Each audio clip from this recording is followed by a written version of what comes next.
Friends, నేను నా భార్య చలక్షిత జూన్ 16, 2022లో మేమిద్దరం ప్రేమ వివాహం చేసుకుని హ్యాపీగా సంతోషంగా ఉండేవాళ్ళం అనమాట.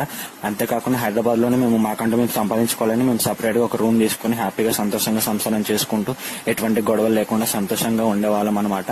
అయితే రోజు నేను నా భార్య చలక్షిత గుడికి వెళ్లే వాళ్ళం. అంతేకాకుండా నేను భార్య చలక్షిత రోజు ట్యాంక్ బండ్ అని, బిర్లా మందిర్ అని, హైదరాబాద్ లో ఉన్న ఫేమస్ ఏరియాలన్నీ డైలీ మేము తిరిగే వాళ్ళం. చాలా ఎంజాయ్ చేసేవాళ్ళం అనమాట. నా భార్య చలక్షిత కూడా నన్ను చాలా కేరింగ్ గా చూసుకునేది.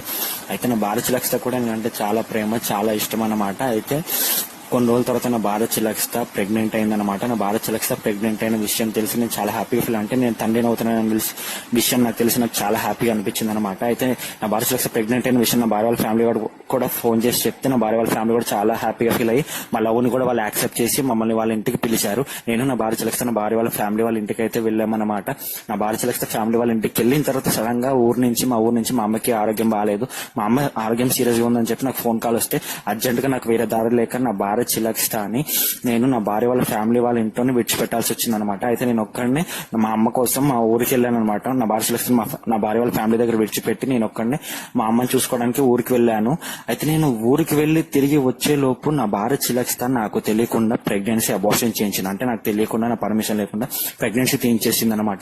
ఒకవైపు ఏమో నేను మా అమ్మకి బాగాలేదని బాధపడతాను, ఇంకోవైపు నా భార్య చలక్షిత నాకు తెలియకుండా ప్రెగ్నెన్సీ తీయించింది అనమాట.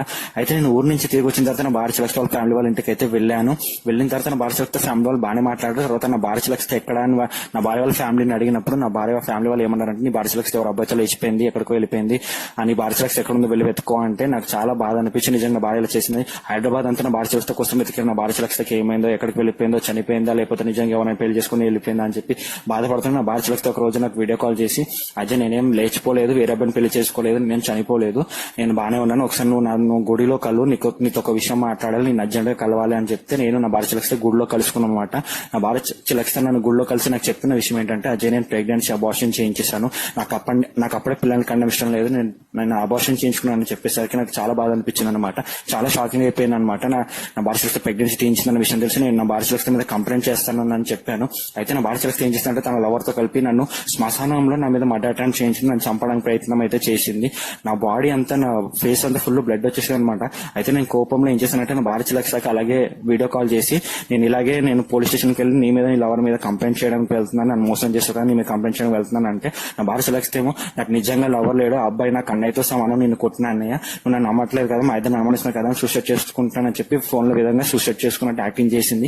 నేను నిజంగా ట్యాంక్ బండ్ లో దూకినేమో అని చెప్పి ట్యాంక్ బండ్ చుట్టూ తిరిగాను అనమాట. ఉదయం నుంచి సాయంత్రం వరకు నా భార్య చలక్షిత చనిపోయిందేమో అని చెప్పి. కానీ నా భార్య చలక్షిత యాక్టింగ్ చేసి అనమాట. అయితే సడన్ గా నా భార్య చలక్షిత నాకు ఫోన్ చేసి, నేనేం చనిపోలేదు, సూసైడ్ చేసుకోలేదు, నా గురించి ఏం వెతకకుండా బాగానే ఉన్నా, ఒకసారి గుడికి రా, నీతో మాట్లాడాలి, గుడికి రా అంటే నేను నా భార్య చలక్షితాన్ని గుడిలో కలిశాను అనమాట. నా గుడిలో కలిసిన తర్వాత నా భార్య చలక్షిత నేను మాట్లాడుకున్నాం అనమాట. అయితే నా భార్య చలక్షిత నాతో ఏం చెప్పిందంటే, అజయ్ నేను సూసైడ్ చేసుకుంటాను, నన్ను అనుమానించావు కదా, నేను చనిపోతున్నాను అంటే నేను భార్య చలక్షిత చేతుల నుంచి కత్తి గుంజుకున్నాను, ఎందుకు అలా నేనేం అనుమానించలేదు, ఎందుకు నువ్వు అలా డౌట్ పడుతున్నావు అంటే నా భార్య చలక్షిత అన్నది, సరే అజయ్ నువ్వు ఒక 2 నిమిషాలు కూర్చొని ఇప్పుడే బయటకు వెళ్ళేసి వస్తానని చెప్పి నా భార్య చలక్షిత ఏం చేసిందంటే, గుడిలో మనుషులు ఉంటారు కదా, ఆ మనుషుల దగ్గరికి పరిగెత్తుకొని వెళ్ళిపోయి అందరితో ఏం చెప్పిందంటే, నా భర్త అజయ్ నన్ను చంపడానికి చూస్తున్నాడు, నన్ను బెదిరిస్తున్నాడు అని చెప్పేసరికి వాళ్ళందరూ నన్ను నిజంగా చంపుతున్నానేమో నా భార్య చలక్షిత అని చెప్పి పోలీసు వాళ్ళని పిలిచి, అలా నా భార్య చలక్షిత మాటలు నమ్మి, నా భార్య చలక్షిత ప్లాన్ ని నమ్మి నా మీద నా భార్య చలక్షిత ఒక తప్పుడు కేసు పెట్టి నన్ను జైలుకి పంపించి, నా భార్య చలక్షిత నాకు తెలియకుండా నవంబర్ 2, 2023లో కిరణ్ సేన్ అబ్బాయిని 2 పెళ్లి సీక్రెట్ గా గుడిలో చేసుకున్నాను అనమాట. ఈ విషయం నా ఫ్రెండ్ ద్వారా నేను జైలు నుంచి బయటకు వచ్చిన తర్వాత తెలిసింది. అయితే నా భార్య చలక్షిత చేసిన మోసం నేను సోషల్ మీడియా ద్వారా నేనైతే వీడియోస్ అయితే పెట్టాను, మీరు అందరూ చూశారు కదా. అయితే నా భార్య చలక్షిత చేసిన తప్పులు, మోసం అంతా హైదరాబాద్ వారసుగూడ ఏరియా అంతా తెలిసిన భార్య చలక్షిత ఏం చేసిందంటే, నువ్వు ఇన్స్టాగ్రామ్ లో పెట్టిన వీడియోస్ అనేది డిలీట్ చేసి, అలాగే నీ దగ్గర ఉన్న మన మ్యారేజ్ ప్రూఫ్స్, ప్రెగ్నెన్సీ రిపోర్ట్స్ నాకు ఇవ్వకపోతే మీ ఫ్యామిలీని చంపేస్తానని బెదిరించింది నా భార్య చలక్షిత. మా ఇంటికి వెళ్ళి కూడా మా పేరెంట్స్ ని కూడా బెదిరించింది మా మ్యారేజ్ సర్టిఫికేట్స్ కోసం. అంతేకాకుండా మా తాతయ్య కూడా కాల్ చేసి, అర్జెంట్ గా నువ్వు పిఎస్ గా మీ మనవని అరెస్ట్ చేసాము, ఆధార్ కార్డు తీసుకొని మీ మనవాడితో వదిలేస్తామని చెప్తే మా తాత ఆధార్ కార్డు తీసుకుని వచ్చాడనమాట పిఎస్ కి. మా తాతయ్యని సీక్రెట్ గా నా కళ్ళ ముందే మా తాతయ్యని ఒక రూమ్ లో తీసుకెళ్లి నా భార్య చలక్షిత పోలీసు వాళ్ళు సీక్రెట్ గా మా తాతయ్యని కుట్టారనమాట. నా కళ్ళ ముందే మా మ్యారేజ్ సర్టిఫికేట్స్ కోసం బలవంతంగా నా దగ్గర నుంచి తీసుకోవడానికి నా భార్య చలక్షిత పోలీసు వాళ్ళతో మా తాతయ్యని కొట్టించిందనమాట. మా మ్యారేజ్ సర్టిఫికేట్స్ ప్రెగ్నెన్సీ రిపోర్ట్స్ కోసం. అయితే నాకు వేరే దారి లేక మా తాతయ్యని కొడుతున్నారని చెప్పి నా దగ్గర ఉన్న మ్యారేజ్ ప్రూఫ్స్ అన్ని నా భార్య చిలక్షకి ఇచ్చేసాను అనమాట. నాకు వేరే దారి లేక. అయితే నా భార్య చిలక్షని ఏమని బెదిరించిందంటే, నిన్ను కొట్టిన విషయం కానీ మీ తాతని కొట్టిన విషయం కానీ నువ్వు బయట ఎవరైనా పెద్ద పోలీస్ ఆఫీసర్స్ కి కంప్లైంట్ చేసినా, బయట ఎవరికైనా చెప్పినా నేను మీ తాతని నేను పనిచేసిన Osmania dental hospital post mortem వల్ల ముక్కలుగా పీసెస్ గా చంపేస్తాను నేను, మీ తాతని మీ ఫ్యామిలీని అందరినీ బెదిరించింది. అయితే మా తాతని వదిలేమని నేను నా భార్య చిలక్ష కాళ్ళని పట్టుకున్నాను. కాళ్ళు పట్టుకొని వేడుకున్నాను అనమాట.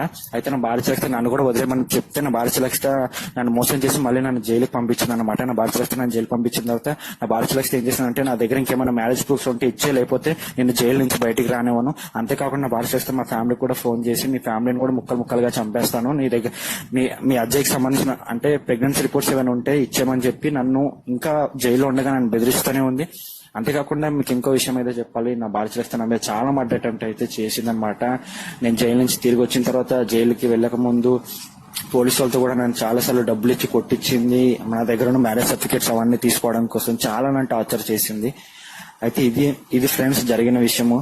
ఫ్రెండ్స్, మన భార్య చిలక్ష టార్చర్ చేసిన విషయం అయితే ఇది. అయితే నా భార్య చిలక్ష ఒకవేళ ప్రెగ్నెన్సీ తీర్చుకోకుండా అబార్షన్ చేసుకోకుండా ఉంటే నిజంగా ఈ టైంకి నాకు నా భార్య చిలక్షకి ఒక మంచి పాప అయితే పుట్టుండేది.